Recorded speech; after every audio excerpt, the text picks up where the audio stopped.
Every time you sell an option, someone on the other side is paying you. Not for being right about direction, for something else entirely. For decades, academics have measured exactly what that something is, and exactly how much it pays. This is the Variance Risk Premium. The reason selling premium works, and the reason it sometimes doesn't. Start with a simple question. If you buy an option and hedge away the direction, do you make money? Bakshi and Kapadia answered this in 2003. They took long option positions, stripped out the directional bet through delta hedging, and measured what was left. The result was consistently negative. Buyers who removed the gamble still lost, systematically. Which means the profit of selling options was never about predicting direction. It was about collecting a structural premium the market pays to transfer volatility risk. Carr and Wu put a dollar figure on it in 2009. For every $100 of notional exposure on the S&P 500, the buyer of variance lost, on average, $2.74. Minus $2.74 per 100. That loss is not noise. It is the seller's average gain. The person selling that variance collected it, month after month. This wasn't one lucky index. Carr and Wu measured the reward to risk of selling 30-day variance across the major US markets. On the S&P 500, the information ratio was 0.98. On the Dow, 0.87. On the S&P 100, 0.85. Even the lower readings, the NASDAQ 100 and its ETF, came in at 0.55. A reward to risk near 1, repeated across markets, is not an accident. It is the signature of a premium that is actually there. So why does the buyer overpay? Sahalia, Wang, and Yared found the answer in 2001. They compared the probabilities priced into options with the probabilities that actually played out in the market. The two didn't match. Option prices carried far more fear of a crash than the real distribution justified.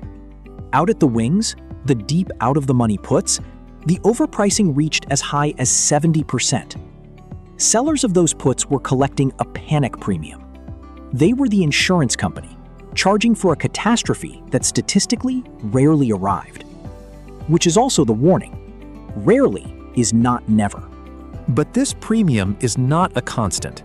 It breathes.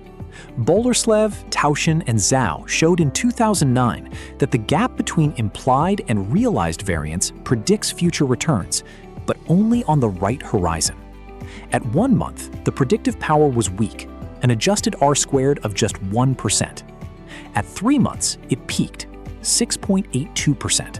Then it faded, 5% at 6 months, 2% at 9, and essentially nothing by 2 years. The edge is strongest in a specific window and invisible outside it. Selling premium mechanically, blind to that window, leaves the real advantage on the table. And here is what most premium sellers never hear. The easy edge has been collapsing. Becker documented a structural break in May 2012. Before that date, traded options carried a deeply negative information ratio, minus 0.60. After it, that number climbed toward 0, to positive 0.09. But compare traded options to pure synthetic ones, and the real captured edge tells a harsher story. That differential went from minus 0.66 to minus 0.25. Closer to 0, but still negative. The premium that paid the algorithms of the 90s and 2000s has been eroding for over a decade. Put the evidence together. Selling premium works. The variance risk premium is real, and it has paid sellers across markets for decades. But it is not constant. It concentrates on a specific horizon, and it has been shrinking. Which means the old advice, just sell options and collect, is no longer enough. The premium is still there, but capturing it now takes architecture, not autopilot. The opportunity didn't disappear, it professionalized. It still rewards the sellers who are sharper than the rest. It takes knowing where the mispricing is largest, on which strike, on which expiration, and knowing when to wait. That is the difference between selling premium and harvesting it. PortfolioShield reads the research, so you can trade the edge, not the myth. The question is no longer whether to sell premium. It's whether your portfolio is harvesting it, or just collecting risk. A risk health check shows you which. PortfolioShield, the risk desk retail never had.